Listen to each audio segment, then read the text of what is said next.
There I am. Good evening, everyone, and welcome once again to our Wednesday night. This is the Sports Crib, and boy, it already seems like the season is winding down.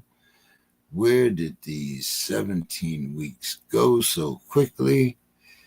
But here we are, and tonight we'll be talking a little bit about the bowl games that are coming up. Well, not the bowl games, but and specifically the college football playoffs.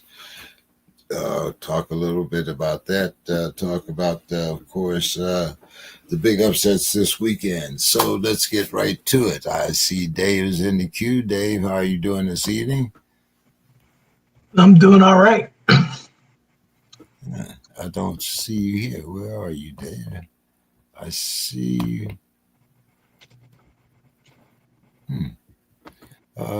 Let's see. Oh, I'm on. I don't see me up on the thing, but it says you're in the show. So how you doing, James? I'm doing fine. Let's see if we can get Reggie up here. Reggie, are you there? I'm here, but I'm not here on the show. I think I have the same situation happening as David. Wait, there we go. Wait, there we go. Here we go. We got like a Steelers trifecta going here on the show. Yeah, we do. This is the week that we needed, guys. I had to wear it tonight. I after what I saw here this past weekend, guys, I had to wear the black and gold today. I felt like we needed some support. We need extra support here, and I'm glad to be here. Glad to be here. Glad to have you. Dave, do we have a Sue's Corner tonight? No, Sue says she's in a slump. She says she'll get back to it. Is that like writer's block? It's writer's block for Sue. She's been in a slump. I guess, well, it sounds like the Pirates and the Steelers. So, yeah. I understand here. But with all that going on, look who's here. The man himself. Mr. Hayes. Hey, Mr. Don. Hey, guys, what's going on? How's it going, Mr. Hayes? How's everything? Going great. So I hear you guys back east got a little winter. A little taste of winter. I'm not sure about. Well, we're south. We're not east. East. No, we're like southeast myself. I was referring to Dave and Reggie. Mm-hmm. It's definitely a little frigid. I mean, but 50s is cold to us down here. I mean, 40s, 50 degrees. We're free. That's freezing to us. So absolutely, it is. If you want to call that winter weather, yes. This morning was 38, and I love cold weather, but 38 is a nightmare. I'm sure Dave probably says, well, you can have this Pennsylvania shit, but but I like cold weather. We used to down here we call this hunting weather. We used to go. This is the time when Dad would take us with our rifles and go hunt. But those were the days. Yeah, those I remember the days with my grandfather going out hunting about this time of year. I remember that also. I also remember some of those strange Thanksgiving meals, seeing the coon down there with turnip in his mouth and a possum over there with chestnuts and stuff around him. But, farm to table type shit, just like woods to table you got going on right there. You said possum? Yeah. Grandpa, if it flew, crawled, walked, Grandpa hunted. Didn't matter. That's like Granny Clampett from Beverly Hillbillies. Possum stew and raccoon ribs and Strangely enough, even out here in California, I have a possum that lives underneath my front porch, and I have a family of raccoons that live down in the canyon, not too far away from me. So, Hey, you ever do research on possums? Yeah. That's a badass animal. Actually, they're immune to snake venom. They eat ticks. They're actually, good to have around. Hilarious. So They're, they'll they're kill a very possum. good. They'll kill. I mean, they'll keep snakes away, everything away from your house. Yeah, they're really territorial when they have babies, but other than that, they're pretty docile. Uh, you know, yeah. So, well, let's get into a little sports tonight. Let's see what we're talking about here. We talked a little bit about it last week, but now Mr. Kiffin has actually moved on. And Kiffin, it's kind of strange. He's leaving an actual playoff team for a theoretical one. Don, what do you think about this move? So Lane Kiffin, and I believe I said last week, I said, boy, he's starting to win me over because he has that dog he takes to the sidelines. But now I'm like, this guy, I don't know. I understand college football is now business and loyalty means nothing. But the way he went about this whole thing was just left a bad taste in my mouth. And I'm not even a fan of Ole Miss or LSU, but I'm like, that's just, you work this hard. These kids have faith in you, your team, and on the verge of probably one of the most successful runs that Mississippi's Ole Miss has had in a while, and he's going to drop them for a team that did LSU even break 500 this year? I don't even know, but yeah, I mean it's crazy. I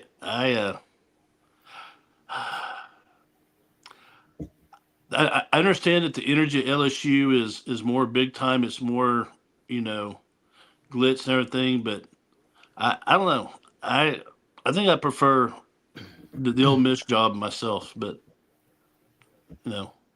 teach his own, I guess. What do you think, Dave, about the way this was handled? Well, I mean, I know that they say it's theoretical, but I mean, he's going to a school that attracts players, right?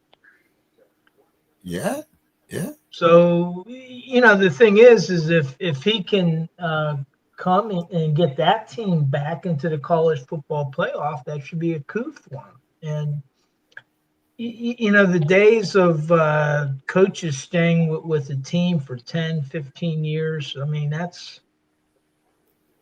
the players aren't, they're shifting around like mad. So I think that that's going to be more and more of a rarity of coaches staying with the team long term. And if he can turn the LSU program and get them to a championship, well, then that's another feather in this cap. Now, if they do bad, well, okay, then he made a miscue. It'll be interesting to see what happens with Ole Miss after he leaves. What do you think about that, Reg? I mean, if the coaches have no loyalty, how does that set up recruiting? I mean, you go there like some of the Ole Miss players expecting, this guy recruited me. I'm going to be with him throughout my career, and now he's gone. What do you think? Does this instill less confidence in coaches, and does it lower recruiting expectations? A lot of implications there. Yeah, I don't. For one, this is what Lane Kiffin kind of does. So this is like, if you follow college football, this is kind of like it's not surprising Lane Kiffin's story. Like if you look at the whole totality of Lane Kiffin's career, this is like a speed bump, man. This is not even like he's had a crazy career. Like if you want to go back and just look up Lane Kiffin and look up all the stuff he's been through, this Tennessee, is just another part of the story, man. You know what I mean? It's just another part of the Lane Kiffin story. If from a school standpoint, from a job standpoint, I get it. Only because I feel like, and this is unfortunate for the state of Mississippi, but I feel like states like that, people can't wait to leave them. Like they're unfortunately, like people can't wait. The kids grow up and they leave the state. Like it's hard for these states to states like Mississippi especially to hold on to that kind of talent once other schools come knocking. Ole Miss is a good school, so it's not like Ole Miss is just any other school. Ole Miss is still a solid SEC school, and also I do think that LSU is a step above in job. They're not in record, and they're 7-5 this year. Looking at the record, let me make sure.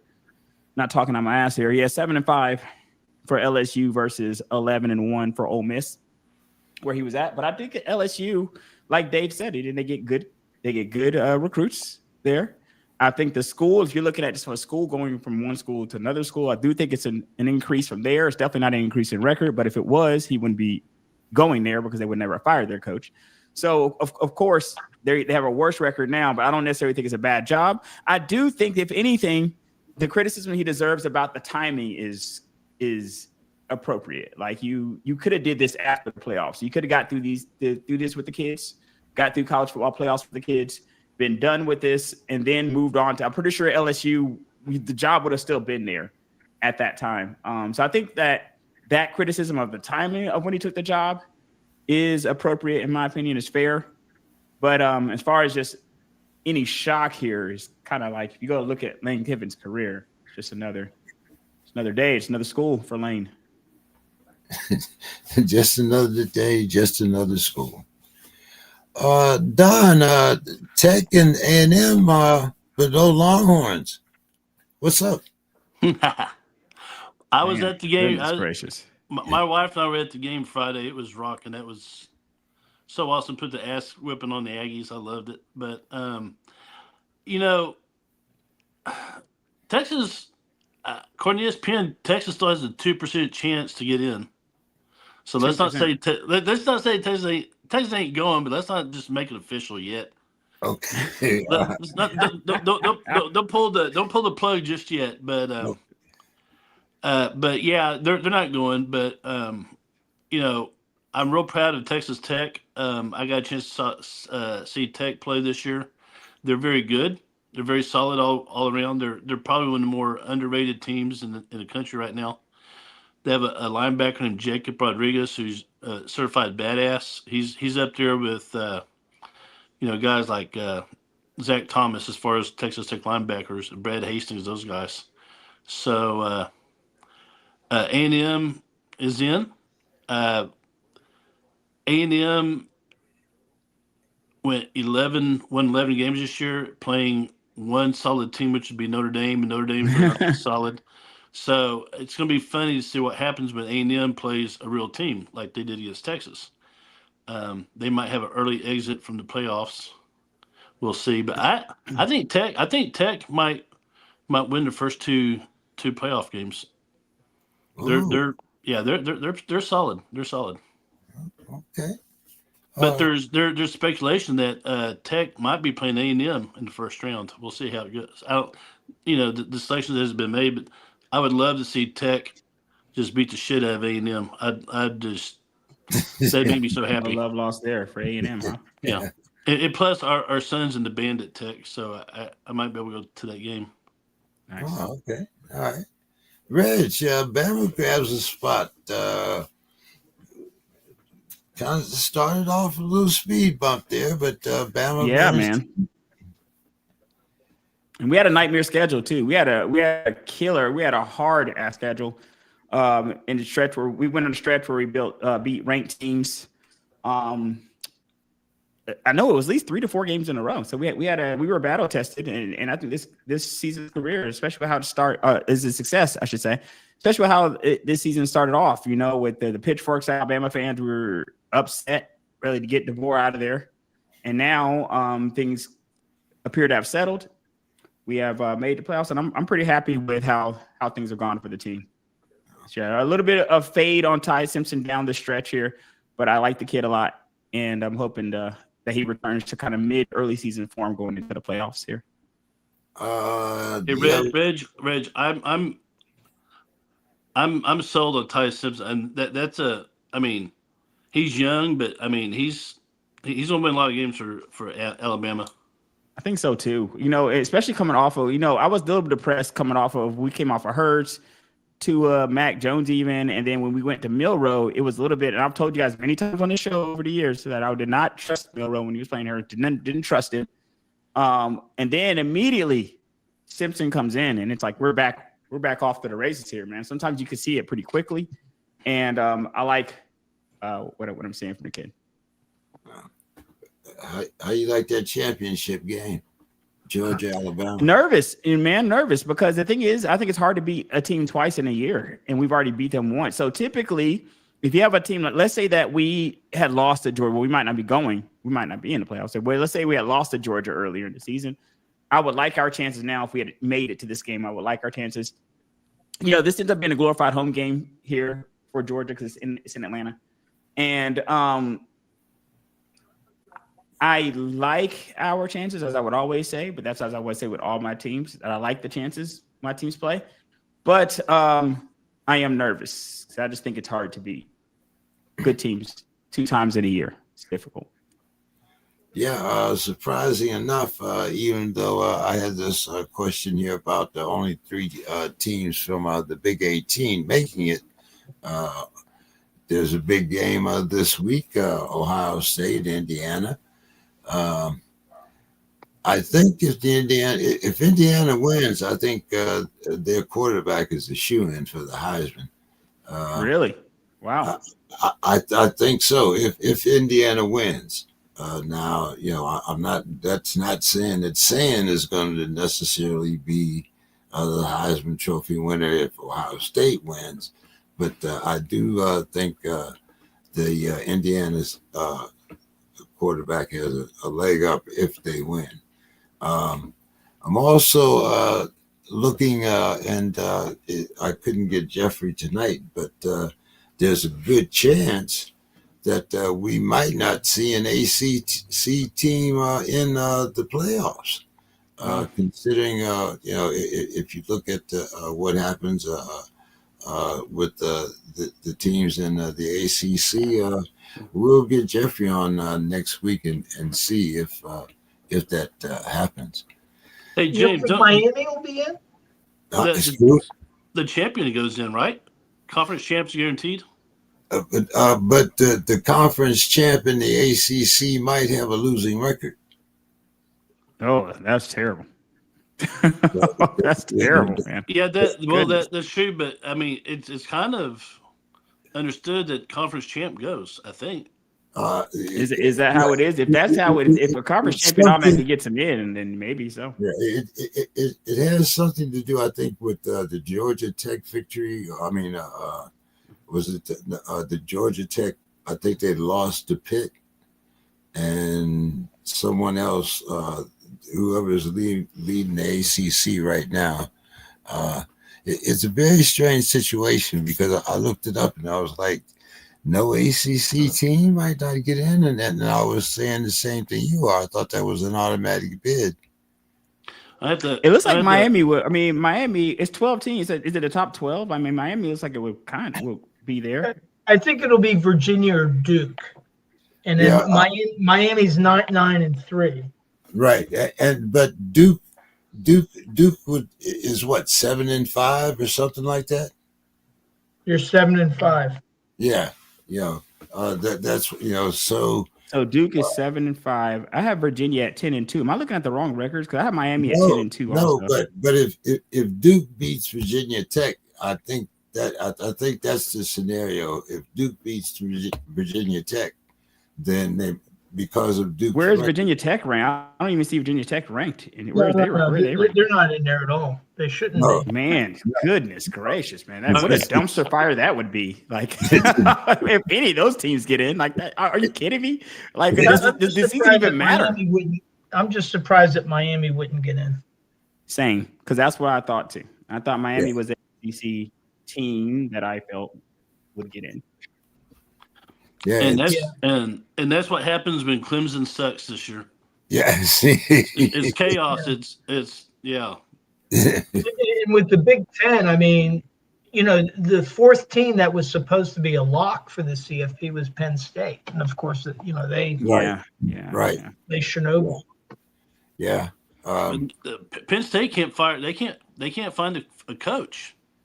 No, Well, I mean they're nobody talking about wants to Brian go. Dable, and what's Yeah, interesting is I didn't know this. Terry Smith he's originally from Aliquippa, and which is like a high school powerhouse in Pennsylvania. That's where Mike Ditka went. yeah. Darrell Revis. Anywhere down in there, you got the Tatum and Atkinson from right down there in Beaver Falls area. Right. So I mean, that But he actually played for Gateway in Monroeville, but that's where he played football. I know a guy that tutored him in high school, said he's a great guy, but I don't think that, because he was part of the old regime. So they probably want to bring somebody in new over Terry Smith. But it sounded like the players really responded to him. Interesting. Well, there was another thing. I was hoping that Demetrius would be here to talk about, their new hire, Pat Fitzgerald at Michigan State. So, there's a lot of what do you want to call it? Musical chairs that's being played around the coaching carousel here. So we'll see. But James, you had mentioned, you had asked a question about, will this impact the players? And I don't think so, because Lane Kiffin, he's put a lot of players into the NFL, and he's built programs. So I think his selling point to these recruits is, hey, you come with me, we'll get into the playoffs, and you got a shot at getting to the NFL. And I have the track record to show. Here are all the players that I've coached that have gotten to the NFL. And I think that with the players, with the transfer portal, they get it. Yeah, coach might not be here. I might not be here either.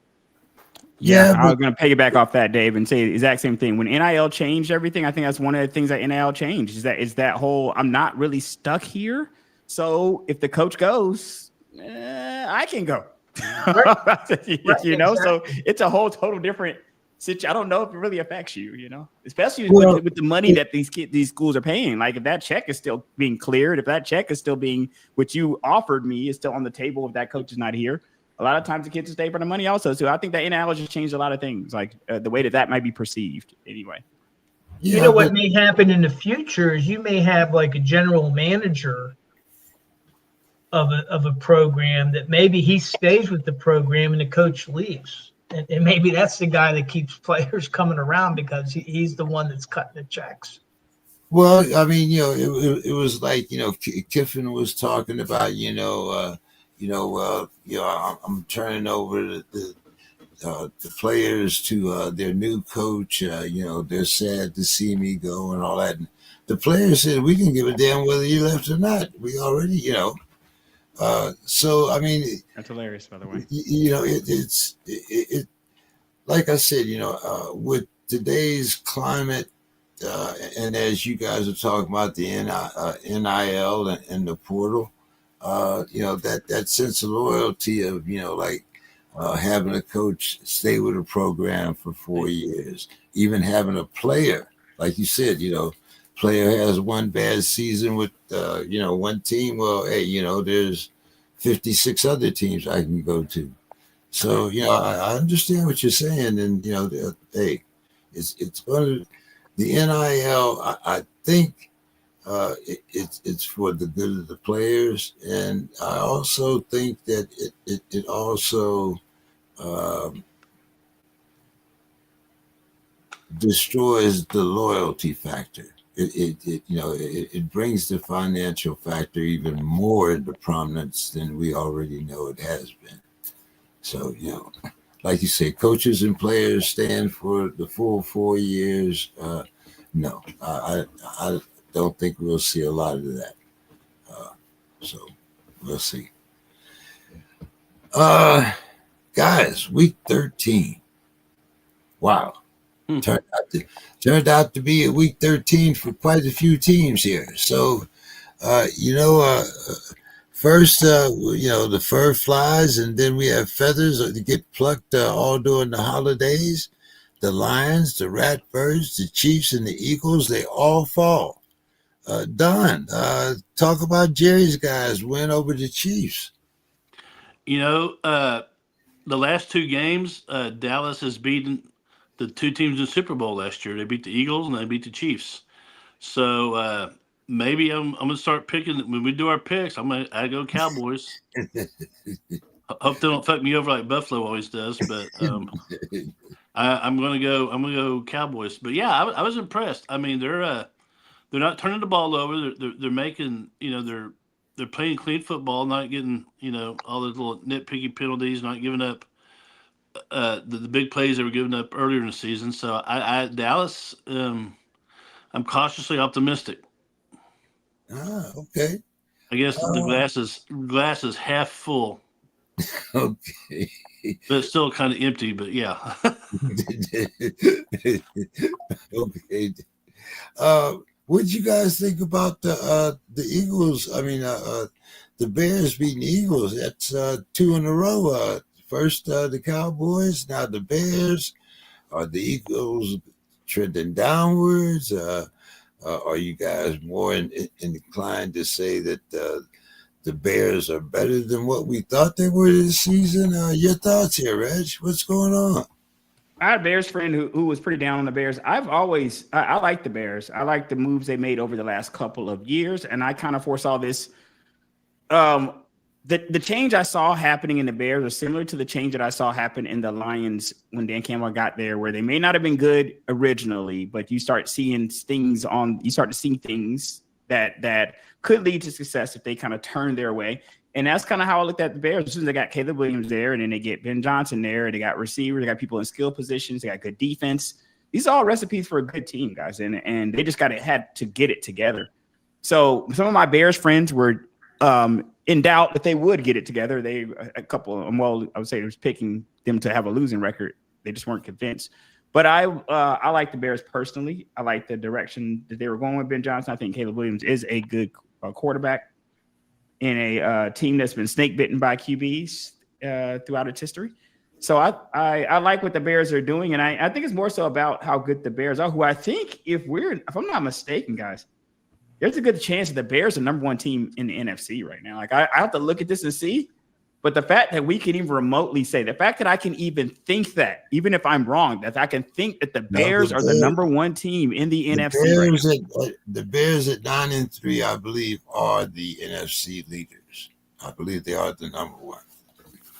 Well, record-wise, the Rams and Seahawks are tied with them. They're all three of them are 9-3. Yeah. Goodness gracious! Could you imagine that? Could you have said a year ago, guys? But the Bears, we thought Chicago was going to be last in their division. Yes, Bears, we did. Guys. Who thought that they were going to be ahead of Green Bay, Detroit, Minnesota at the beginning of the year? Yeah, at least the Lions and the Packers, at least you always thought they were the kind of cream of the crop,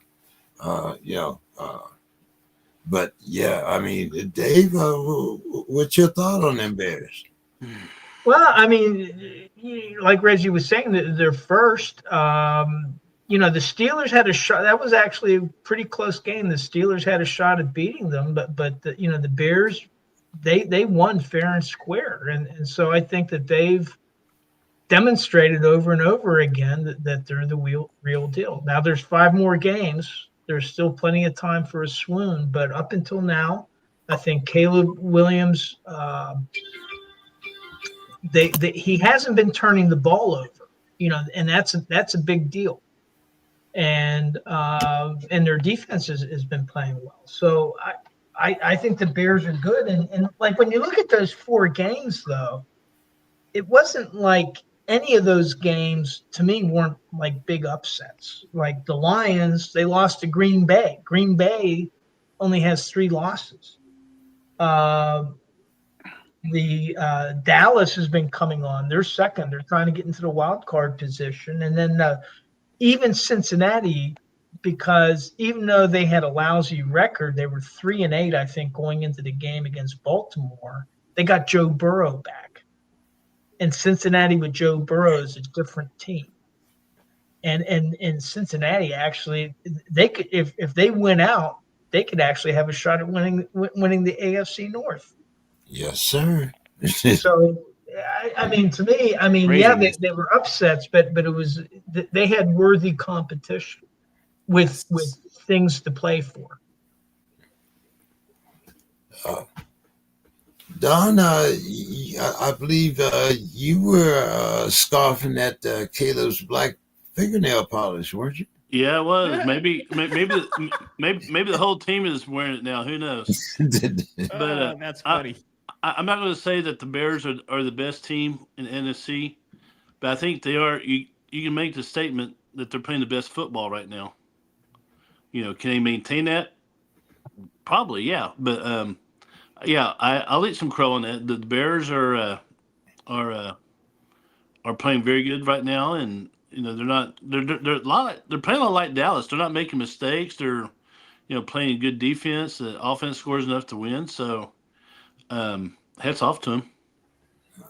Don, what do you think about them Lions? We picked the Lions to win the NFC North, and right now they're 2 games behind Chicago at 7-5.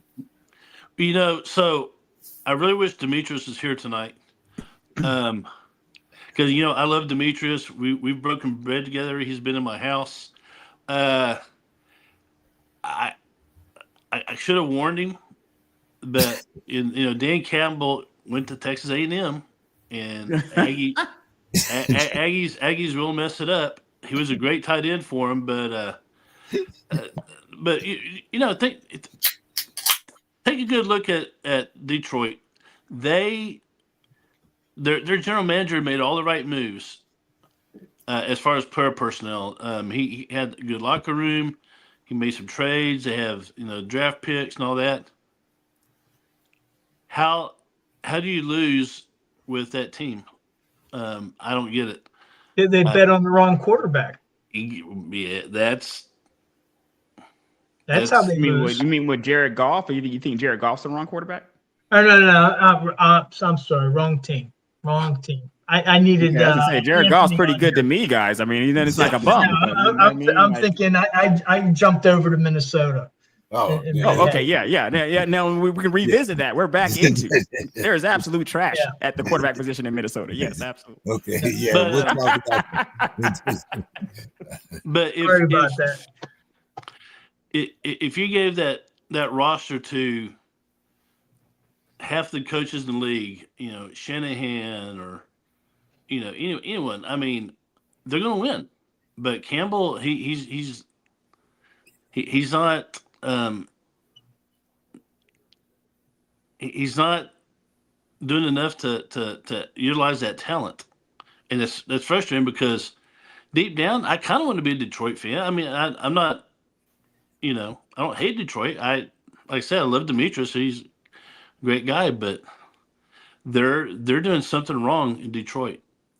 Maybe they're drinking the Flint, Michigan water. I don't know, but it's gone downhill for them. Yeah, when I gotta look at their games to see who they lost to, because I like Detroit and I like their players. And I don't mind Dan Campbell. I just got to see who they lost to, though. Who did they lose to? They lost to the Packers. Okay, that's not a bad team. Packers are a good team. I think they lost to the Eagles. Eagles aren't a bad team. You lost to the Packers. You lost to the Eagles. I'm trying to see where the Vikings, guys. That Vikings one is the dumpster one. There it is. Yeah. The dumpster loss is that Vikings loss. Is the Vikings loss? Is that divisional though, guys? Because divisional, I'm going to kind of give a pass. Divisional, you can lose to a bad divisional team. I'm going to give you more of a pass. And they lost twice to Green Bay. Yep. Green Bay is not a bad team. Kansas City was another loss. Kansas City. Okay, I'll take Kansas City. The Tex and was preseason for Texas. So I don't know, guys. I mean, the Kansas City, you could lose if a team losing to Kansas City wouldn't break any headlines anywhere. Same thing with losing to the Eagles. One exactly, your teams lose to the Eagles and the Packers. The Packers twice, suspect. You want to kind of split that from a divisional standpoint if you can. But I don't think that Detroit has any terrible losses besides the Vikings loss. And the Vikings, like I said, is a divisional team. Those divisional matchups, I kind of do away with records when it comes to those divisional matchups. But they are behind the Bears at 9-3 and the Packers, who have beaten them twice. And they lost to Minnesota. And Well, The loss to they Minnesota. They beat the Bears, right? The Lions They beat the Bears. They beat the Bears and by then they 30 played them on in the one game. season They finale. split. Yes, correct. They No, beat the Bears by they played 30. the finale. The Bears. They got the Bears and the Vikings, or they finished against the Vikings and then the Bears. So And when got they the play, Steelers and the Rams. when they play, okay, no, they didn't beat them by that much. No, yes, yeah, they did. They in September they beat the Bears by 30. So I think that when I look at the Lions here, and especially in the NFL where you can really lose to a lot of teams, look at the Lions. I don't see the worst loss I see on there by far to me is the Vikings. But if I can look at you 14 weeks into the season and say you have one bad loss there, and the other games, they're kind of holding serve. They're still putting up their 30s and 40s like they were before. so But do you think that 3 teams are going to make it out of the NFC North? I think it's I think it's a testament to the strength of the division more so than just knocking any of those individual teams. Like I think that rather than crapping on any of those teams is a testament to how strong that division is when we didn't anticipate it being this strong coming into the year. Like you didn't anticipate having 3 teams that can come out here with double-digit winning records here. And the way that we had envisioned it, actually, I think a lot of people envisioned it being maybe 2 to 3 because people liked the Packers coming into the year. People like Detroit coming into the year. The big question mark was Minnesota coming into the year. Some people had Minnesota going to the Super Bowl, guys. I don't know if y'all remember some of the preseason rankings for Minnesota. There was very high hopes for Minnesota coming into the year. So a lot of people thought that third team that would kind of be in contention would be Minnesota. And they're the team that's they've switched with the Bears and they've been the dumpster fire and the Bears have not been. I think the NFC West is now the power division in the NFC. Yeah. Who is that? That's 49ers, the Rams. We're going to talk about them in a minute. We'll talk about the NFC West.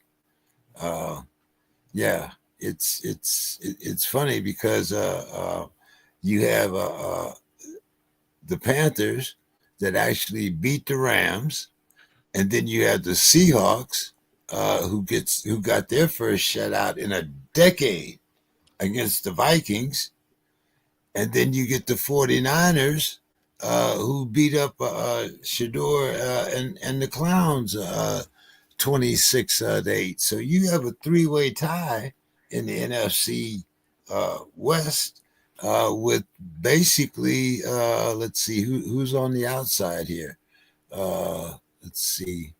You got the Rams, the Seahawks. Arizona, right? Arizona is Arizona's done. Yeah, they're odd man out. So it's a good 3 chance. teams, and then it's with the Seahawks in there. Yeah, it's a good chance that all 3 of them could make the playoffs. The 49ers, the Rams, and the Seahawks. So the 49ers might be the best of the NFL. I mean the NFC. Dave, your thoughts here? Well, I mean, like I was saying before, I think the NFC West is right now the best division in the NFC. Seattle has really come on strong. I remember listening to Bo earlier in the season, and it didn't sound like he was expecting Seattle to do too much. But well, the big question was Sam Darnold. Was he the real deal? Was he going to be that quarterback that they needed? And then you have Najigba. He's catching everything that they throw his way. Yeah, and their defense. I mean that's a big thing. And then with the Rams, I think that might be an anomaly. The loss to Carolina. I think they're pretty good. It's just going to depend on there's going to be some division games, among the Rams might have been looking ahead. I don't think that they were looking ahead. It's just that any the old saw any given Sunday. I mean Carolina, you take a team lightly, or you prepare for them, but it's not like preparing for Seattle, and then all of a sudden Carolina sneaks up on them. To me, I thought it was, but Carolina has been playing better than they were at the beginning of the season. So, any team can sneak up on you, and I think that's what happened. But I tend to think that that's an anomaly. I don't think it indicates that the Rams all of a sudden are going to stink for the rest of the year. Yeah, I mean, You guys trust the 49ers, guys? I'm not really a big 49ers fan. You guys trusting the 40? I mean, I'm not saying I'm not a 49ers fan, but when I look at the Rams and Seahawks and the 49ers in that division, for some reason, I just have so much more of trust for the Rams and the Seahawks than I do the 49ers. Are you guys like believers in them this year? You guys think they have a real shot at a chip? The 49ers are a whole different team when they're healthy. They played like games without Purdy. They play games without McCaffrey. When they're all healthy, they're a different team. I don't know if they're in the Seahawks Rams era, but they're close to it when they're healthy. Yeah, and they're getting a bye week. They're getting a late bye week, which very late bye week. It'll be interesting how they come out of that in week 15. We're going to talk. We're going to talk about that too, because we got another team that's on a bye week with them that's leading the AFC. So we're going to talk about them too. So I guess Don, the Broncos, they're 10-2. Can the Broncos sustain? And what are your thoughts on Bo Nix? Bo Nix has come a long way since the league. Right now, if someone put a gun in my head, they say who's going to win the Super Bowl, I'm going to say Denver Broncos. Wow. Ooh, interesting. Okay. All right. Interesting. And it'll probably be like a Seahawks versus Broncos, something like that. Maybe Rams, but Broncos they're legit. Okay. All right. Red. And I said it because there's kind of a power vacuum in the AFC that, I mean, Kansas City's, they're getting long in the tooth, and Buffalo keeps like screwing me over. So, and Baltimore, you never know what you get with Baltimore. So it's time for the kids, man. The kids are taking over, guys. Time for the kids with Drake May and Bo Nix. Yeah, right now, to me, is the Broncos, New England. It's going to come down to those two. The kids out here taking over. I'm happy to see it, man. I mean, let's get some parity out here. What do you think, Dave? About Denver or the AFC in general? No, about Denver. We'll start with Denver, and you can. I think. I mean, if you've gotten this far in the season, you only have 2 losses. You're a legit team. And so I think that yeah, I mean, do I think that they're going to win the Super Bowl? I don't know. I think it's a little too early. With 5 games, injuries can play a big factor. But right now, they've played 12 games. They got 2 losses. Can't argue with that. I mean, they in New England right now are the class of the AFC. And well, I mean, just, the thing is, Mike Vrabel with New England, I think Tennessee made a big mistake letting him go. They shouldn't have let him go. I thought he was a good coach.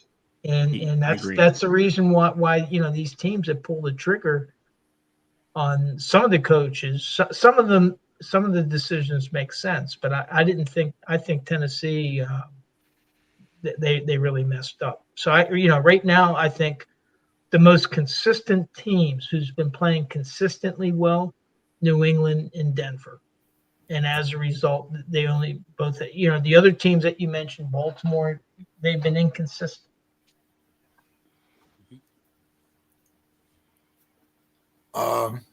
Reg, what's your thoughts on the Broncos here? I heard you kind of scoffed there when Don said that they were going, to the big dance. No, it just maybe the same thing of like it's surprising that we would hear that. I guess at this juncture in the game, maybe like the same thing with the Bears. Like we just not expect it, even though Denver did look better last year. And I've been a Bo Nix truther since preseason of last year on this show. I've been hammering the Bo Nix. I don't think he's terrible. I think he's viable as a quarterback in the NFL, and I think he's showing that he's not exactly setting the world on fire, but I think he's showing his viability as an NFL quarterback, and the defense really kind of carrying them as well. So I think that's it. I mean, saying that they have a chance to make it a Super Bowl with a 10-2 record is not exactly going out on a limb. I mean, they only lost 2 games. They definitely have a shot. But like Dave said, going down the stretch here, anything can happen. You know, one bad week or two change your whole fortune for the rest of the season. So they still got some things to get through, but congrats to those Broncos fans, though. They look pretty good for sure. Well, Reg, what do you think about the Pats? You know, their record is 11-2. They got the best record in the NFL. But you know, you got a late bye week here. You know, what do you think about stopping the team's momentum when they're on a roll, or what do you think about a late bye week when a team is 11-2? You know, is it a good thing, bad thing? You know. I think that depends on a few things here. And that is record at 11-2, you're pretty happy. I mean, and you're not necessarily having to fight for it. You can kind of put your foot up during your bye week a little bit here. You're kind of in the catbird seat as far as your playoff hopes are. Your best record in the NFL. There's not really anything bad about it. I think that where those maybe if a team has momentum going into the bye, and then they come out of the bye and it seems like they've lost something where that's chemistry related, or they come out that bye and don't seem as motivated or something like that, and that week kind of breaks up that momentum. But I don't know if that's really going to happen here. I mean, it's a young team still. They're still kind of finding the momentum. They're still kind of finding themselves. I don't think this is going to be too bad of a situation. A late season bye is definitely dependent on context, man. Majorly dependent on context. Do you need guys to heal up? There's a lot of things kind of there. Well, yeah, but the other it's the healing which is big, but they're going to have 2 weeks to game plan against Buffalo. Buffalo's worried about their next game, and so now already beaten once. New England has 2 weeks to game plan. Yeah, tough game for Buffalo. Well, they've already beaten Buffalo. That's why they're here. New England just proven to be a tough team in general. Like you gotta have to. They're not a pushover team this year. You're gonna have to plan for them. And I'm 1,000% in agreement with Dave there. I think Tennessee was dumb for firing Vrabel. I think I said that on the show when it happened. That was a dumb move. So glad to see the Patriots doing what they're doing. Don, what do you think here about the Patriots? About the Patriots. Yeah, I mean, well, I mentioned what I got. I said it's between them and Denver who wins the AFC. I think May's done a great job. They're just a well-rounded team. They play good complementary football, and I don't want to be on their schedule. Put it that way. I mean, they have they had the bye week this week, right? So yeah. Them and the 49ers have it this week.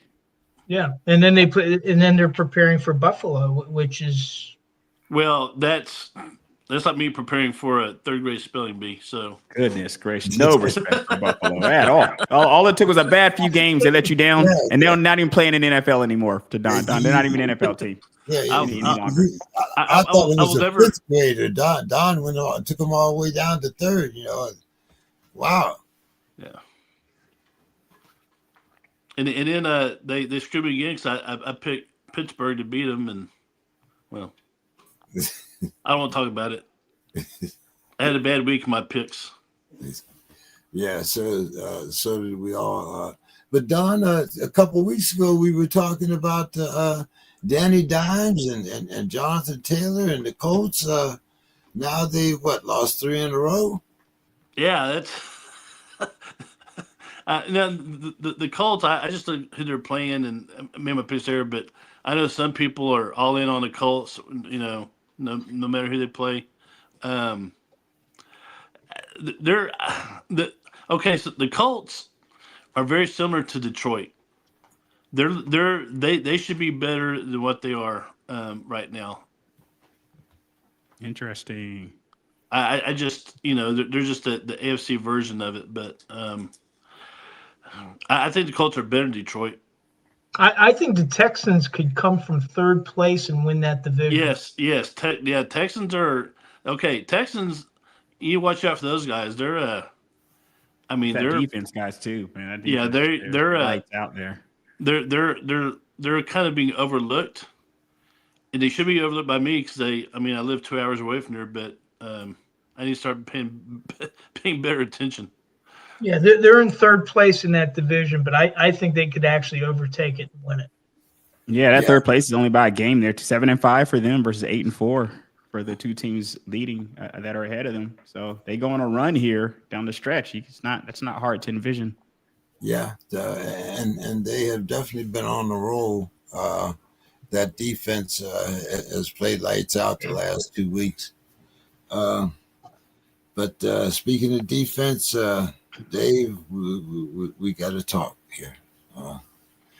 This is what I stayed around for, by the way. I was about to get off this show, and I stayed around literally to talk about the Steelers so I can sleep decent tonight. I mean, they just look disinterested, Dave. They didn't look like they wanted to be there. I don't. The defense, it's not like Buffalo played lights out and put up 40, but once again, we're giving up 28, 31, 35. And then you look at Aaron Rodgers' performance. You got the fans calling for Mike Tomlin, which I think this is his last year there anyway. But Dave, what's going on? We went from first now, even with a loss to Cincinnati. The Ratbirds are a game ahead of us, even though we're both 6-6. And they had the tiebreaker. Right. Well, we're playing. Here's the thing. First about the game, and then about the division. I was at the game. The first half, Steelers had the lead for like the fourth time this year that they've had the lead at halftime that they lost the game. 4 games they've had a halftime lead and lost. But even with that lead, Buffalo was outplaying Pittsburgh. The only thing that saved Pittsburgh in the first half were 2 turnovers. Was Brandon Eccles with an interception and Nick Herbig forcing a fumble off of James Cook, I think. Yeah. That's the only thing that kept them in the game. Cook already had 90 total yards by halftime. Then I hadn't even sat down. It was the very first play of the second half. Joey Bosa strip sacks Aaron Rodgers on the first play of the second half, defensive touchdown. And now all of a sudden, Buffalo takes the lead that they're going to keep for the rest of the game. Now, what's interesting is Bosa landed on top of Aaron Rodgers. And I always thought that if a defensive player lands with his full weight on a quarterback, that's supposed to be a penalty, but no flag was thrown. Roughing the passer, for sure. Right, but no flag was thrown. But then Mason Rudolph came in because he landed on him so hard that he smashed Aaron Rodgers' nose against his face mask. And he was in the blue tent for like 5 minutes with them trying to staunch the bleeding. And so Mason Rudolph came in.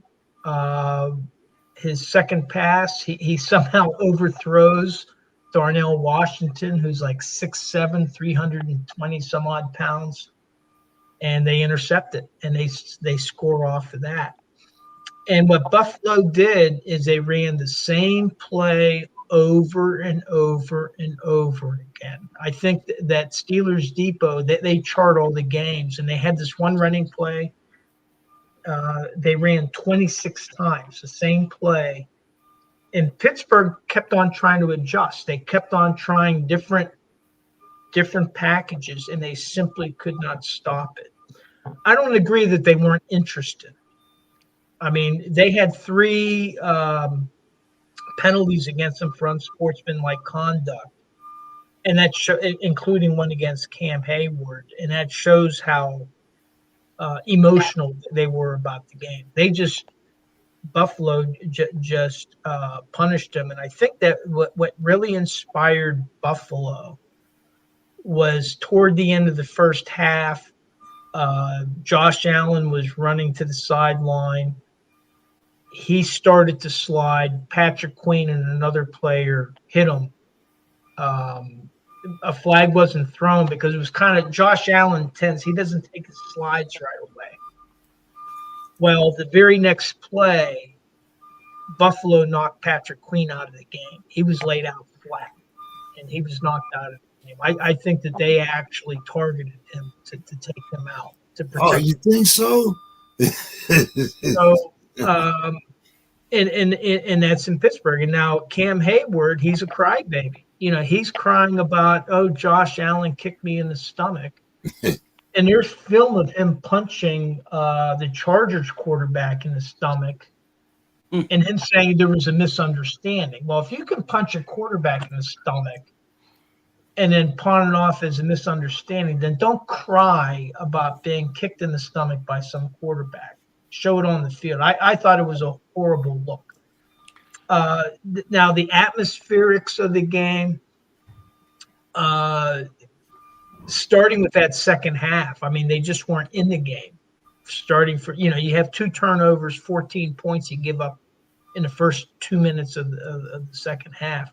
Fans were booing. That's why I think my uninterested came in, because it didn't seem like once they sacked Aaron Rodgers and ran it in for a touchdown, it looked like all of the air came out of the stadium. Well, that's not the players, that's the fans, and they were angry. They were booing the team, and they started to fire Tomlin chants. Where it really picked up is they had a 4th and 2. They're down 23-7.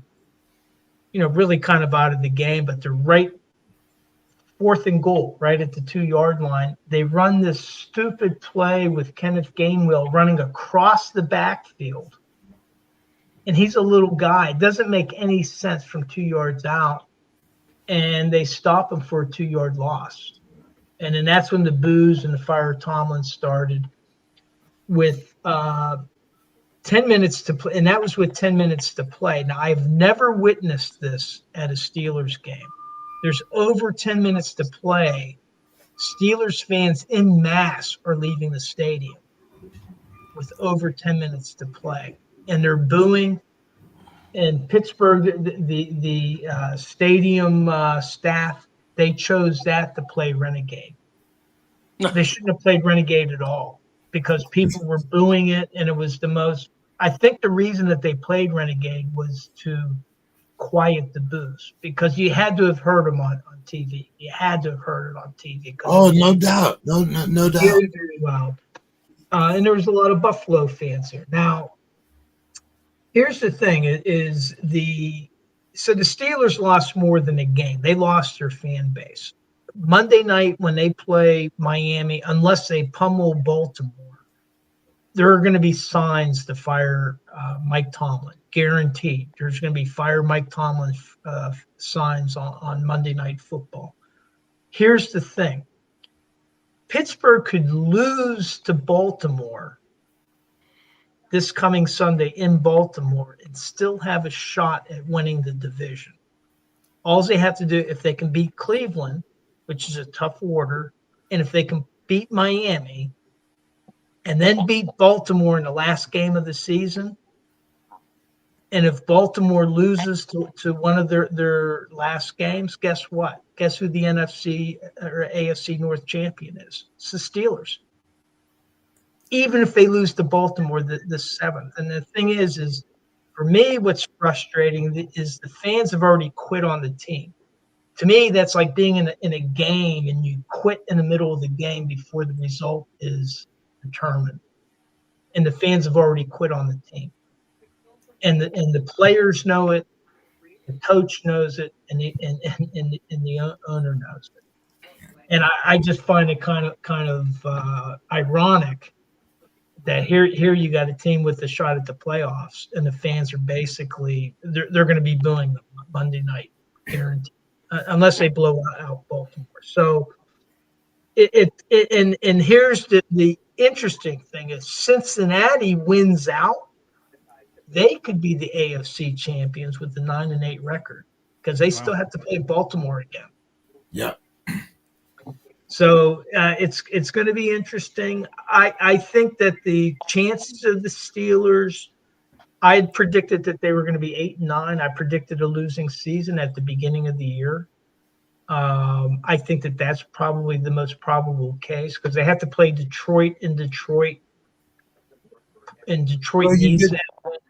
They're doing better than I picked because I said they'd be 6-11. So Right. And so now with Tomlin, I don't think that he'll be fired at the end of the season. I think that unless he quits, I'll he's bet you any contracted money through that 2026, and I think that's now you may see Terrell Austin gone, and that's a possibility because and actually who should be on a hot seat is Arthur Smith, Reggie's favorite guy.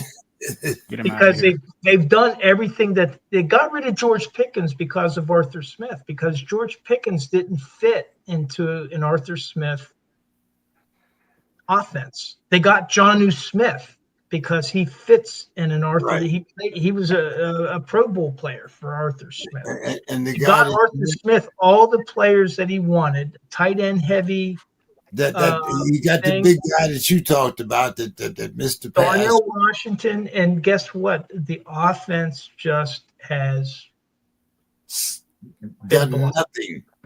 So unless all of a sudden the offense wakes up in these last 5 games, which it's unlikely based on the previous performance, he likely should go. But the fans. If you held a poll right now, they would say they want even the fans that liked Mike Tomlin. They want him gone because they're listening now to the people that have never liked Tomlin. Yeah, I was gonna say I can't wait to jump in there. I'll let you finish, Dave. Then I'll rant after. I'll rant after you. Go ahead, Reggie. Go ahead. All right, I'm gonna rant and then I gotta run. The thing is about the one of the reasons that I can see that fans will leave the stands, and is kind of one of the same things that I thought when I'm watching the Steelers game when it's 4th and 2, Dave. I'm watching them at 4th and 2, and this is to tell you how I felt about our offense, not just this year, guys. I felt this about our offense 2 years. I felt this about our offense last year as well. When you're really up against the guy, and Josh Allen is the guy, he's one of the guys. When you're up against the guy over there, you got to look at the guys you got and say, hey, do I have a guy that I feel like can go head-to-head with the other guy on the other team? Now, I liked Rodgers versus what our choices would have been going into the year. And I do feel like with Rodgers, at least I got an adult at the position. I got a veteran at the position. I got somebody I can at least trust at the position. I trust him. But here's the thing, guys. At 4th and 2, I did not think we were going to convert it. That's how bad our offense has been. I had zero faith, guys, in us converting that play. I had zero faith in us converting it because that's how abysmal our offense has looked. So when you tell me that the fans start to leave 10 minutes of the game, that's because at that time, Dave, or when they're leaving, we still have the same offense. Like they're looking at this offense and saying, there's no way. Like once we get behind, there's just no faith that this offense is going to bring us out of that. There's just no faith in the team. And look at, they're not necessarily rewarding that. They're doing what we felt they would do. Metcalf is being the receiver, even though in the beginning of the year he was better than I thought he would be. He's never that JSN type of receiver. You know what I mean? He was never that guy. So the Steelers paid all that money for him. I'm like, you're paying that money for a guy. And Metcalf is a guy in a sense, but he's not that guy. You know, he's not the guy that's like a number 1 receiver, in my opinion. And I feel like we're kind of paying for that. So that's one of the things. Another thing with the Mike Tomlin hate is I feel like this is more about the offensive woes. And I get hating Mike Tomlin, but I also going to piggyback off what you just said, Dave. Some of these guys never liked Mike Tomlin to begin with. Some of these people that are complaining never liked him to begin with. And if you're going to say stuff like, oh, you're going to have a losing season eventually, if you say it every single year, you're eventually going to be right. and you're going to look like a scholar years into, when you've been trashing on maybe the last 4 or 5 years, you've been trashing on Tomlin, because a lot of people, it's been open season on Tomlin the last few years, ever since Ben has been gone to a certain degree. He's taken criticism since he's been coached. I mean, when he won the Super Bowl, the criticism was, oh, well, those were Bill Cowher's players. Those Correct. weren't his players. You can never win. And all the guy has done is literally won. Now, these fans, I don't want the Pittsburgh fans to go through what the Atlanta fans have gone through. What the Atlanta fans went through is hating on Matt Ryan all the time. Oh, get Matt out of here. Get Matt out of here. It's Matt's fault that we're not winning games. Matt was the best quarterback in Atlanta has ever had in their entire life, like by a million miles. But the last few years when Matt was here, get Matt out of here was the Atlanta fans. Get Matt out of here. It's all his fault that we're not winning games. And you get Matt out of here. We struggled ever since Matt's been gone. Be careful what you wish for, guys. Be careful what you wish for. Don't become a fan base that becomes an entitled fan base, believes that you deserve winning. You know what I mean? And somehow you've been bestowed a winning franchise that you feel like you should just win just because. So I think that the offensive woes, as long as they are what they are on the Steelers, guys, we're going to be dealing with this with the Steelers. As long as we don't fix our offensive problems, we punt on the wide receiver, we punt on the quarterback. This is what the results are going to be. And since I got to run, I'm going to give you my last final thought now here, James. And I probably should have gave it to you at the beginning of the show. Go ahead. Oh, you froze on us, Reggie. Long theme on the show. And I should have said it first. I should have said it maybe I should have been my opening statement, but I'm gonna make it my final thought because I gotta go. So I just had to I just noticed that just now. I'm like, hey, I don't think that this is a SPORTSKRIB thing here, But yeah, guys, enjoy football week. James, I take it we're doing Fantasy Saturday. Yes.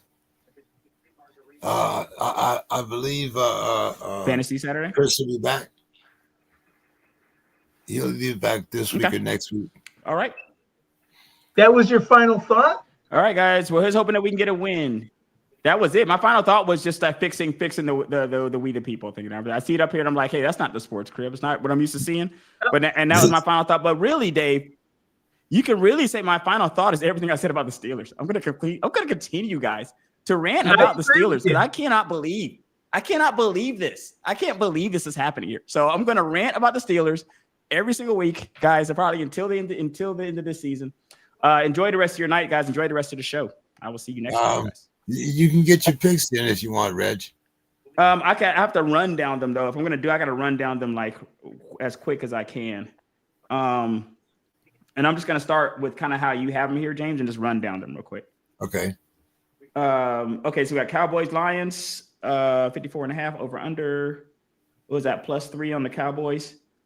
Give me the Cowboys. Cowboys are getting 3, right? Is that what that Cowboys getting? Yes. Cowboys are getting. Give me Cowboys and the over. I'm gonna high flyer game here. Got a high flyer game. That's a high over, man. Goodness, Reg. I'm nervous about that. Saints 8.5 at the Bucks. Gosh, the Saints suck. 42.5. I'm gonna take the. Let's go the Saints suck, but I kind of want to take the points here. No, I'm gonna take the Bucks. I'll take the Bucks there. And then, Dave, are you writing? I'm just gonna roll down them. Yeah. I'm just gonna roll down them. Okay. I got them. Okay, so I'm gonna get the Bucks. I'm gonna go with the under there. The next, I'm gonna take the Bengals. I'm gonna go under there. The next one, I'm gonna take I can't pick against the Falcons. I have no conviction in this. I'm gonna take the Falcons, but that's a homer pick. I'm gonna go ahead and throw it out there. Homer pick for the Falcons, and I'm gonna take the under. Thanks for asking. No one really ever. Steelers. No, I love the Steelers. I gotta take the Steelers all the time. Another homer pick there. I'm gonna take the Steelers. They're getting +6 there. I'm gonna take the Steelers. And let's do the Steelers offense sucks. Let's do the under. The under. All right, so Colts and Jags. I'm gonna take the Jags. I'm gonna do the Jags and the over. The Dolphins and the Jets. I'm gonna do the Dolphins. I'm gonna take the under there. Clowns and the Titans. I'm gonna do 33.5. Goodness. I'm gonna take the Browns. I'm gonna take the Browns. I'm gonna go over here only because that's such a disrespectful score. I mean, I'm thinking it'll be over, but I don't know. Commanders. I'm gonna take the Commanders over the Vikings, and I'm gonna take the under there. Broncos. I'm gonna take the Broncos, and I'm gonna take the over. No, change that to under, Dave. Under on the Broncos. Got it. The Broncos.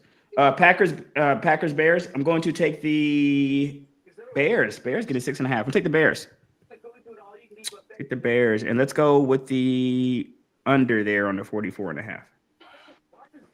And then I think I have what? 3 more. Okay, so the Rams. I'm gonna take the Rams, 7.5 at the Cards. Rams and the over. I'm gonna take the. Ooh, man, that's tricky. I'll take the Chiefs. Take the Chiefs and the under.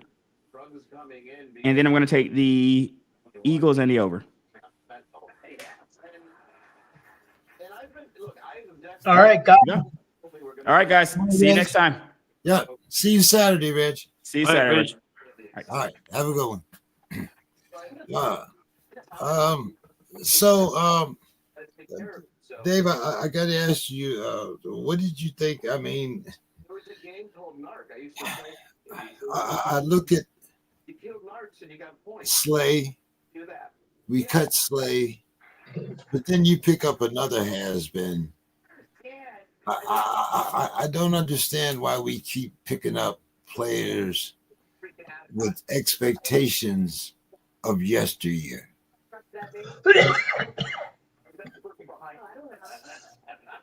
Well, because these guys are rentals. That's I understand that, but even Darius Slay is not a developmental player. He's not somebody that they're looking to have here in 2026. They paid him $10 million now. Apparently, Buffalo signed him, so we might not have to pay him the full $10 million. So Buffalo wanted him.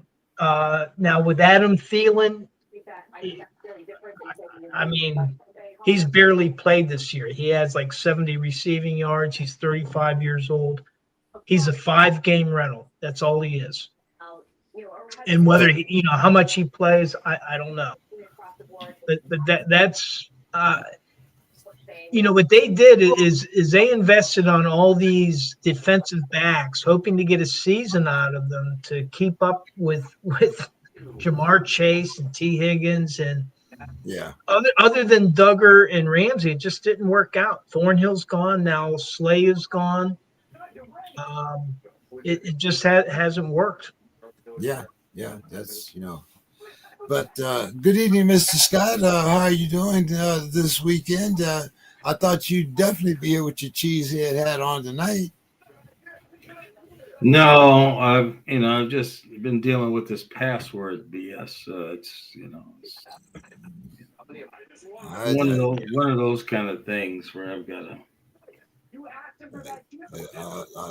You sound as disgusted as I am, Mr. Scott, talking about my Steelers. I wasn't even going to take you through the agony of talking about that shutout first. What? Well, yeah, it was so ridiculous, because at the beginning of the game, if the man kicks a field goal, you're in the game. But no, he's going to go for it on 4th down. Guy throws some underhand pass.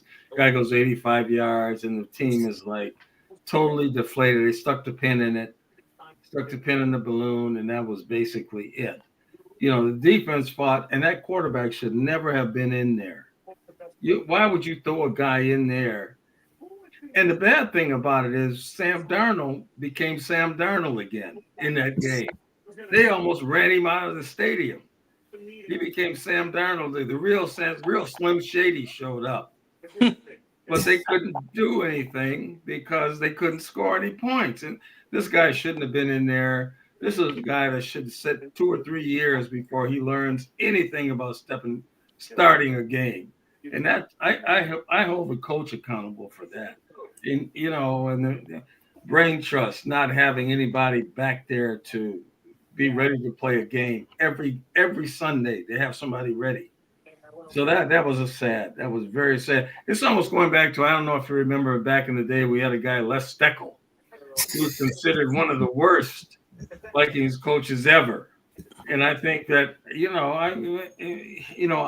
I've been a fan of McCarthy, but this season has been a disaster.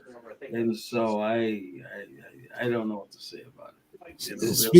Speaking of disasters, Mr. Scott, if Mike comes on the market, you think? Oh, please! Why are you going? What? Oh, just take the knife out of my back. Just don't twist it. No. No. You guys are stuck with him, and so that's right now. The teams that you thought would be no good are good. Who thought the Bears would be this good? Who thought? So they Bears leading the division 9-3. Bears leading the division. Yeah, what about Houston, Dallas? Things are looking good down there. Actually, things are looking good. If Joe Burrow wins out, Cincinnati might take the AFC North. But you did come just in time to get our picks in. I'm almost afraid to ask, Dave. You want to kind of catch us up? Sure. So last week, Anthony, you got 13 out of the 32 correct.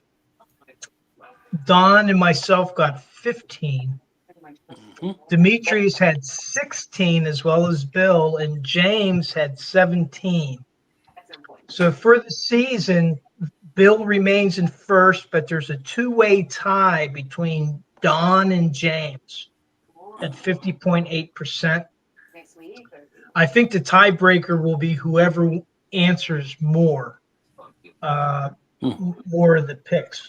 And then Anthony, you're in fourth place, but you need, after tonight, you're going to need two more responses in order to qualify. And Demetrius also needs two more. And I'm in last place at 45.9%.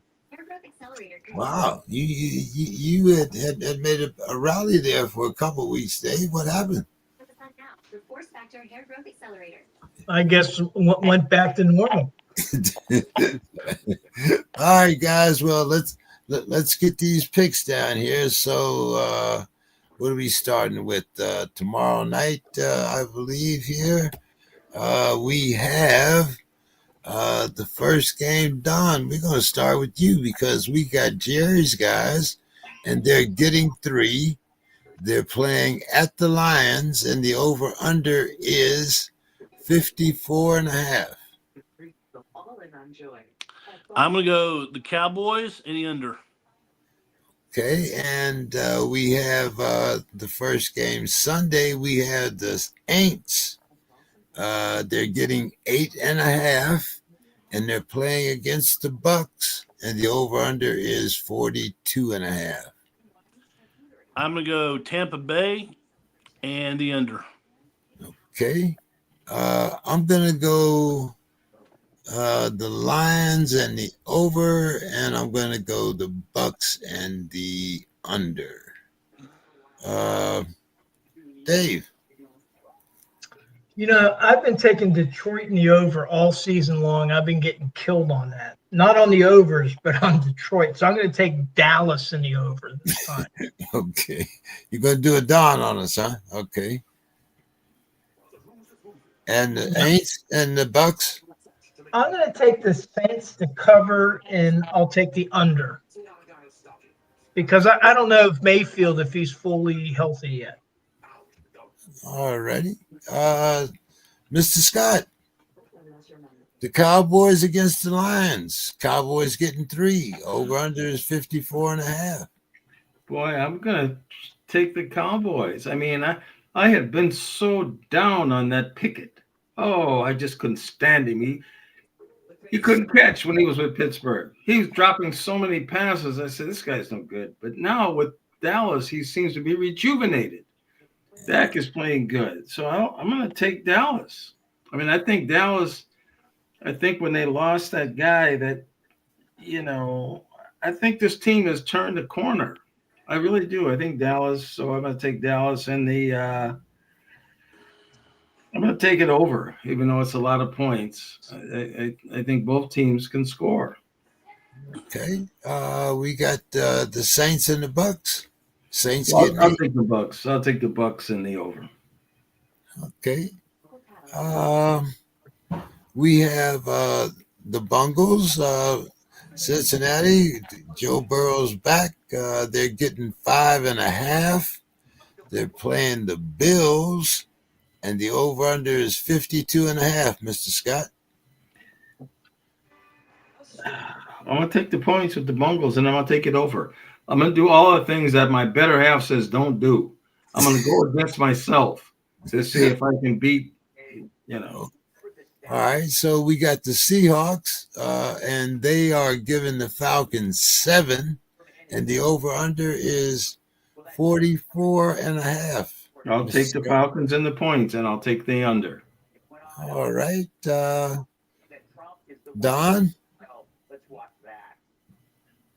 Yeah, so I'm going to take, let's see. I'm not, no. I'll go the Bengals. Okay. And I'll go over. All right. No, I'm sorry. I'll go Cincinnati in the under. And then the Seahawks Falcons, I'll take the Seahawks and the over. Okay. Dave, I'm going to take the Seahawks and the over, and I'm going to take the Bills and the under. All right. I'm taking Buffalo. Josh Allen, he ran a score and he passed one touchdown. That was it. He really was only involved in 2 touchdowns. He only threw for 123 yards. So I'm going to say I'm taking Cincinnati in the overs, because it's the Joe Burrow factor. I think Cincinnati's a different team with Joe Burrow. Oh, most definitely, except for the defense.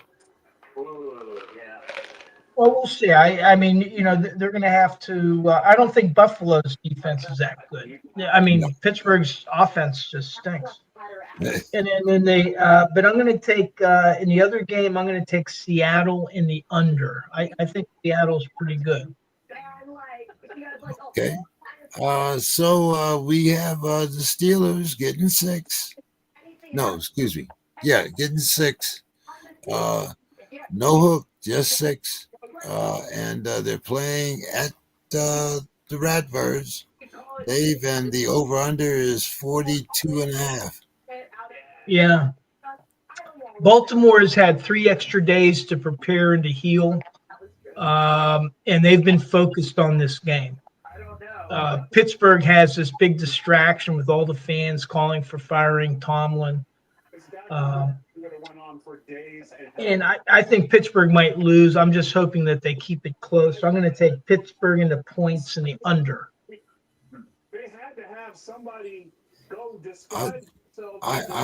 It's hard for me to get this out, but I got to take that other team and the over. All right. Dave, you got the Colts, and they're giving the Jags 1.5. And the over-under is 48.5. Yeah, and this is to take first place in the division. In that division, yeah. Yeah, so, and it's in Jacksonville, so I'm going to take Jacksonville in the under. Okay, Don.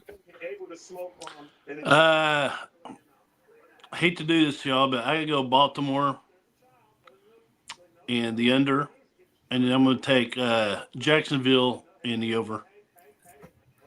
Mr. Scott. Well, we got to see what Baltimore's made of. Steelers look like they're going downhill, and coach will be gone. I don't see how he survives this year, but I'm going to take Baltimore, and I'm going to take the over.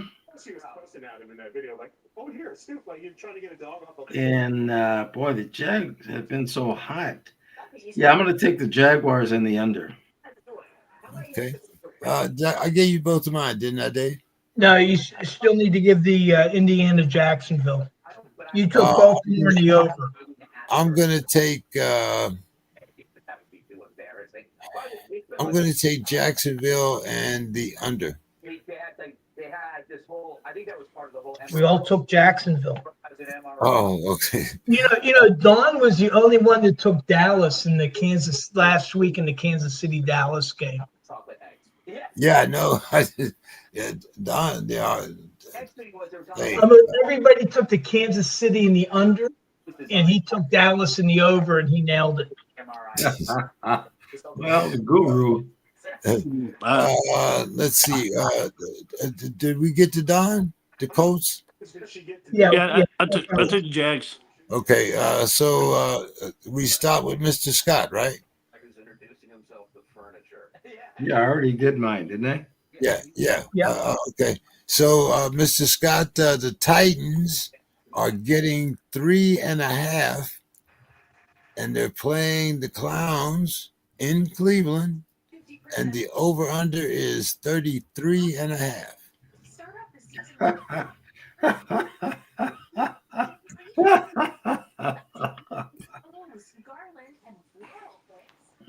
Wow, that is the lowest total on the scoreboard. I'll take Cleveland in the over. Okay, and we got the Commanders that are getting You 1.5. You missed the Dolphins and the Jets. Oh yeah, the Dolphins and Jets. The Dolphins are giving the Jets 2.5, and the over/under is 40.5. Mr. Scott. I'll take the Dolphins in the over. Okay, I'm going to take the Dolphins and the under, and I'm going to take the Clowns and the under. Don. I'm going to take Dolphins in the over, and I'm going to take Cleveland in the over. Dave. I'm going to take the Jets in the over, and I'm taking Cleveland in the under. All right. Under 3. Okay. Well, Tennessee stinks, and Cleveland has a good defense. And neither one of them's going to score. Yeah. And Shador has only put up he hasn't put up I think 21 points in 2 games, or was it less? Well, he's getting better. He's going to get I'm pulling for Shador. I'm pulling for him. And the Titans should be a good game for him, hopefully. So let's see where. Okay, Dave, I think we start with you. We got the Commanders. They're getting 1.5, and they're playing the Vikings, and the over/under is 41.5. Minnesota's another team I've been taking all season, and they've been killing me. So I'm going to take Washington in the over. Okay, and we have the Broncos they're giving the Raiders 7.5, and the over/under is 40.5. We'll see how real Denver is. I'm taking Denver in the over. Okay, I'm taking Denver and the over, and I'm taking the Vikings and the under. Mr. Scott. The Vikings are at home, so I'll take them, and I'll take the over. I mean, they got to get something going. I mean, Jefferson's going to just walk off the field if they don't start getting him the ball. He starts getting touchdowns. He's tired of this foolishness. And what are we going to do with the Broncos, Mr. Scott? Oh, Raiders are no good, so I have to take the Broncos, and I'll take it over. Okay. Don. I'm going to take Washington in the under. Okay. And I'm going to take the Broncos in the over. All righty. And then what might be the game of the week? we had the Bears, and they're getting 6.5. They're playing at the Packers, and the over-under is 44.5, Don. Oh my!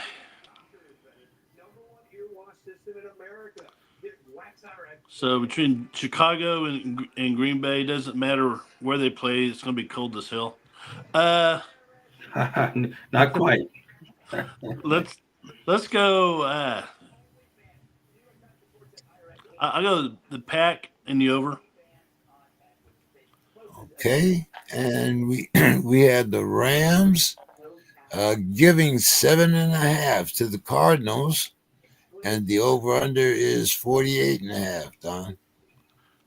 I'll go the Rams and the under. Okay, I'm gonna go the Rams and the under, and I'm gonna go. I think I'm gonna take the Bears and the points, and I'm gonna give it an over. Dave. I'm taking Chicago in the over and the Rams in the over. Okay. So, Dave, we got the Texans. No, Anthony has Oh, to finish. Anthony. Okay. Mr. Scott. Oh, let me see. Broncos and what is it? Or Bears and the Rams. Bears and Packers. Yeah, Bears and Packers. I'm going to take the Packers. I think the Bears are still fraudulent, and I really do. And as far as the under over, it is going to be cold because I'm telling you, it's 3 degrees here right now. Okay, it's 3 degrees. Okay, that's why I got you got an indoor team though. Turn the heat up. The Packers are outside. Packers are.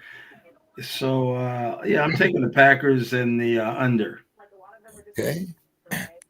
And what were you going to do with the Rams and the Cardinals? The Rams kind of really disappointed me last week. I mean, it's really getting to the point where I can't really pick my nose. This is how bad that this is getting. I'm going to I'll take the Rams and the over. The Arizona quarterback seems to be putting points on the board, so I'll take the over. Yeah. Okay. Did I give you my picks on that, Dave? Yes. Yep. Okay. Don, we have the Texans, and they're getting 3.5. They're playing at the Chiefs, and the over/under is 41.5. It's really low for a Chiefs game. This is a good idea. I think this should happen. Yeah, I'm going to say I'm going to pick the upset here. I'm going to go the Texans and the under. Okay, and Monday night we got the Eagles, also on a losing streak. They're giving 3 to the Chargers, and the over/under is another low one, 40.5 for 2 high-flying teams. And that's at the Chargers, right? It's at the Chargers. I'll go Chargers and the over. Okay. Final thoughts, Don? Final thoughts. Well, today was the early National Signing Day for college football. If you listen to ESPN, Texas has the number 2 recruiting class in the nation. I don't believe that. They had 2 defensive linemen decommit.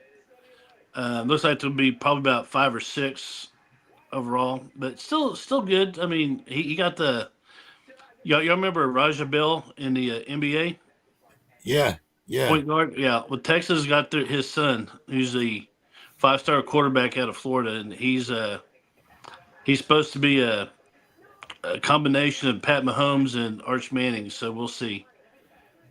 It says Sark's really high on Dia Bell, so it's gonna be great. And so I always like to, I like to follow high school recruiting, and hopefully the Horns will have a good class, and we'll see in about 3 years if it pays off.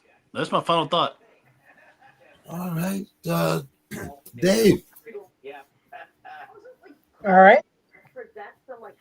I think Houston's defense, I mean, the way they took apart Buffalo the other week, that was pretty amazing. So I'm going to take Houston in the under. Okay.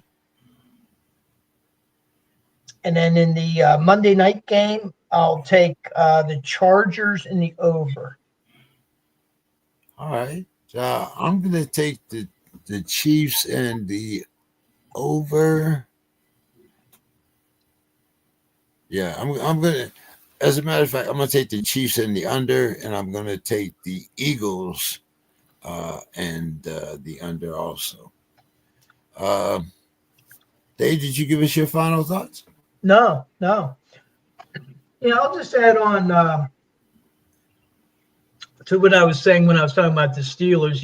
Being at that game and seeing the Steelers fans leaving with over 10 minutes to play in mass was I've just never seen that before. All the years that I've gone to games there, I'm used to seeing Cincinnati fans going down the loselator, at the end of the third quarter, the beginning of the fourth quarter. I've seen Cleveland fans leaving. I've seen Baltimore fans leaving. I've never, ever seen that in Pittsburgh, and that's a first for me. Like I said, Pittsburgh lost more than that game. They lost the fans. And even if they beat Baltimore, the general fan base, they want Mike Tomlin fired. They want to change. And now Mike Tomlin his contract runs through the end of 2026. Unless he decides to quit, I think that he's going to be retained through 2026. For me as a fan, I'm not a quitter. And to me, those fans, they quit on the team. I always stay to the end of the whistle, no matter what. They could be losing 50-0, and I will stay there to the final whistle. Because to me, it's like playing a game, and I'm not going to quit until the game's over. Now, once the game is over, well, I'm going to bitch. I'll boo bad performance during the game. But, in terms of chanting fire Tomlin, I just don't play party to that. Now, once the season ends, that's the time to evaluate because we got 5 more games. And like I said before, Pittsburgh could lose against Baltimore this week and still win the division. And that's just how crazy the AFC North is. And actually other divisions have been similar. It's just really a nutty year. Yeah, this year has been really funny. So, my plan is next Sunday I'm driving up to Pittsburgh, and the Steelers are having a watch party. So I'll be with other Steeler fans at a watch party hosted by the Steelers. I will watch the whole thing until the end, no matter what the result. And then I'm going to be back up in Pittsburgh the following week to watch the Steelers play Miami on Monday night. And they also have the Hall of Honor dinner Sunday, and I'll be attending that. That's when they're going to be inducting the latest members to the Hall of Honor. So, I mean, for me, I'm always going to be a Steelers fan, win, lose, or draw. And who are the inductees this year, Dave? What's that? Who are the inductees for the was that Marquise Pouncey? And oh man, I should have looked it up before I came on. I think it's 3 inductees, and I think Marquise may be one of them. Okay. So they do that every year. They started it about 8 years ago, and so they do that every year. So anyway, I'm going to stick with him through thick or thin, just like I'm sure that Anthony's going to stick with Minnesota through thick or thin. Don, I think you have a love-hate relationship with the Cowboys, which is understandable. But, we'll see what happens. There's 5 more games, and some bizarre things can happen. But I think that the Steelers have a better chance of losing out than winning out. I'll put it that way because they've really been the team has really played flat on both offense and defense this year. So that's my final thought. Yeah, I'm kind of with you, Dave. I think Tomlin will be there through his contract. I'm not looking for an extension, and I'm not. When you kind of looked at Mike's interview, he kind of had that tired look in his eyes, I think, and I'm not sure if it comes down, to 2027, whether he wants to come back or not. I think that depends a lot on what happens these last 5 games. He doesn't need the money. I think he may be the highest paid coach in the league. No, we know that he doesn't need the money, but I think like most coaches, he'd rather go out on a winning season rather than this particular season. Getting to 9-8 is going to be tough, but and we might have a division where we have a team with a losing record actually make the playoffs. So we'll see. Mr. Scott, give me some picks and some final thoughts here. Well, for some reason, I just have to stick with the Chiefs. And they're like a snake until they cut the head off, and I don't think it's been done yet. So I got to stick with the Chiefs. And I'll take the over. And I just don't like the Eagles anymore. It just seems like their effort or something is lacking. I mean, Chargers are at home. I'll take 4.5. I've got to take the over on that. It's a low over, so I'll take the over. All righty. And your final thoughts for the evening, Mr. Scott? Well, my final thoughts is basically, it's really something to watch. 2 of the great Steeler stalwarts, that just treat the man like he's the Pope. They've kissed the ring, and to see this being frayed right now, to actually seeing that it's finally tumbling down and hopefully coming to reality. I mean, the fact that, the man has he's outlived his welcome. He's way past his use-by date. I mean, let's just call it like it is. And I know it's hard. I know it's very hard for some people to do that. But when you're no good anymore, you're no good anymore. And I just wonder if that trickles down, like Dave was saying, fans leaving. Which is really that's a huge, huge thing there. And I'm on the outside looking at Pittsburgh. I mean, what they did to the Vikings should have won that Pittsburgh. It was only 16. It was only field goals until the last thing with Franco Harris and Rocky Bleier. They just pounded the ball in there at the end. So that's the only thing my final thoughts are. It's just it's really good. It's really, I don't know if it's fun but I think it's just real to watch. People that they treat the man like the Pope. Basically he's basically the Pope. He can do no wrong. That's every Steeler coach. It didn't matter whether it was Tomlin or not. We've only had 4. But for Tomlin, I mean, he's past his use-by date. Steeler fans have been wanting him out since he got hired. And that's why how he hangs on and keeps on it's just really something from the outside watching in. So, that's my only final thought about him. And I'm just waiting to see where is he going to go next? What's he going to do next? I mean, he's still relatively young as far as the coaching game. So it'll be very interesting to see. Did they continue to plod on with him and no quarterbacks, no offense? Or do they finally say, look, let's get somebody else in? And who that somebody else would be?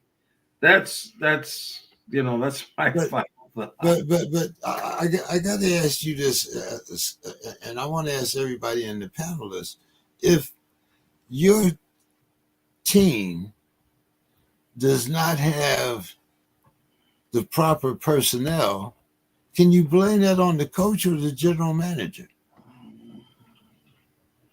Yeah, well, that's, like I said, if the dog had to stop the doodle, he'd have caught the rabbit. They're all in this thing together. You Okay, know, all right, okay, that's I it. mean, All right. that's just my response to that.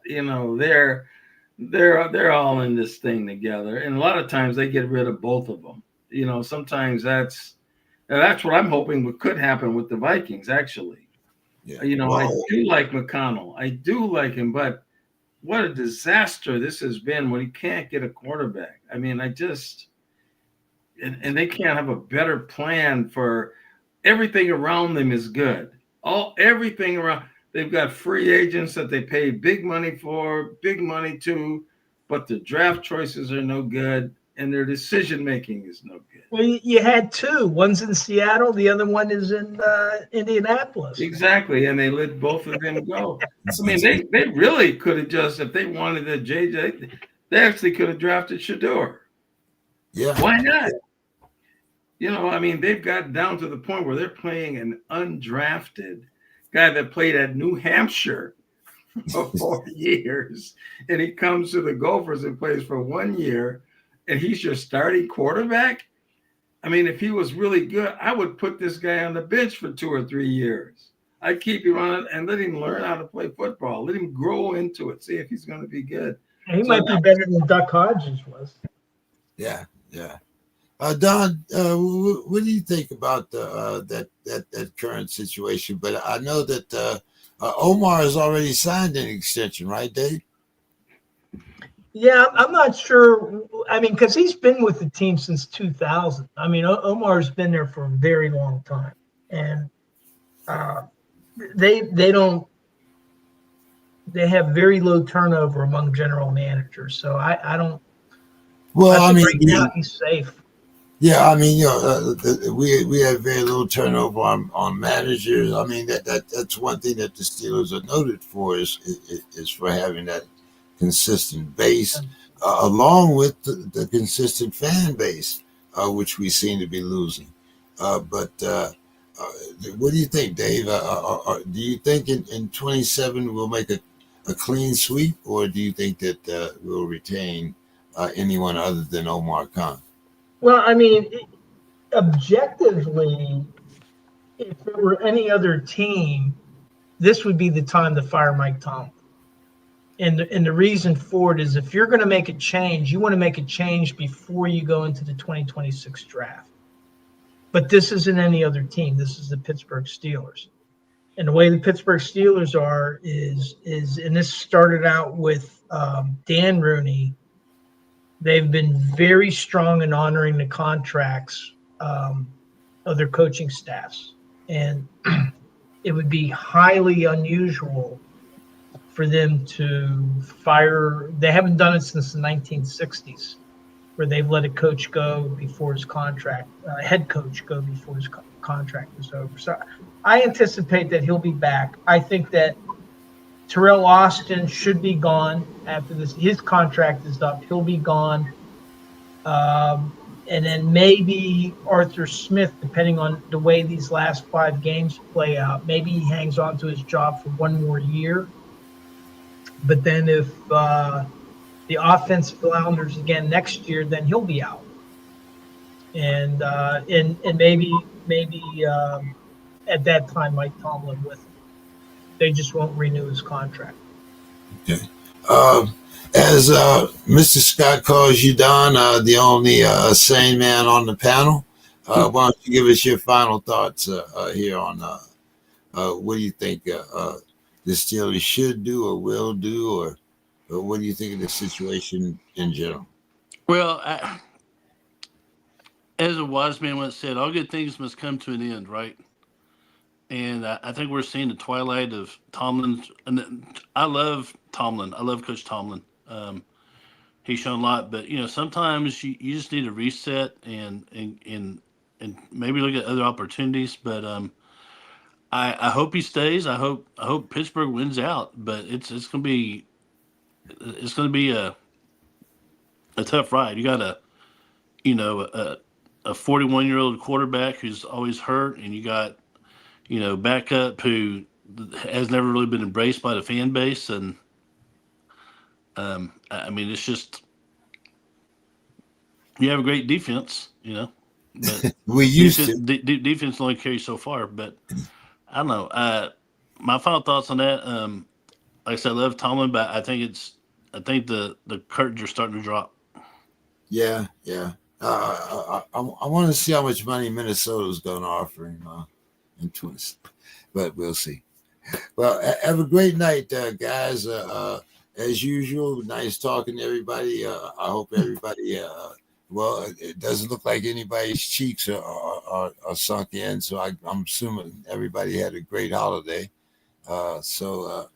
Hey, and I don't know about you guys, but we already got the guys with the kettlebells ringing the bells already. I mean, it's the day after Thanksgiving. I think we started Christmas already. We don't want Tomlin, okay? We don't want him, okay? I don't care where he goes. He can go anywhere he wants to go. We do not want him. We don't want stale. Don figured out. He figured out what Anthony was really doing. His angle. He figured out Anthony's angle. No, we don't want stale. We want to keep Jefferson here. I mean, this is the thing. Jefferson is getting so frustrated. One catch for 4 yards. I mean, give me a break. I'm surprised he didn't say anything. I give him a lot of credit for just, he hasn't said anything. He wouldn't even talk to anybody. He couldn't. What could he say? He wouldn't talk to him. He walked away, and people kind of said, "Well, why won't you talk?" No, that's what he's talking about. Just think of all those guys that drafted his ass in fantasy football. Think about how we feel, Mr. Scott. Yeah, I know. Yeah, but when you have a quarterback that's never played before, what do you expect? I mean, I don't. Throwing that guy in there was just one of the worst decisions I think has ever been made. But Jefferson has what, 6 touchdowns in 11 games? And then they could have kicked the field goal early and got on the board. But then this guy throws some underhanded pass and the guy returns it for 85 yards for a touchdown. And that just deflated the whole thing. I could do better. I know I could do better as a coach. I know I could do better, but I won't get a chance. So, All right, guys. Have a great weekend. Enjoy tomorrow night's game, and we'll see everybody next week. Yeah, I'm gonna try to stay warm. I'm gonna try to stay warm. 7 degrees out right now. So what? It's what? 7.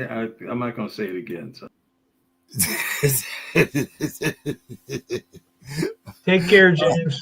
All right. Have a good night, guys. See you next week.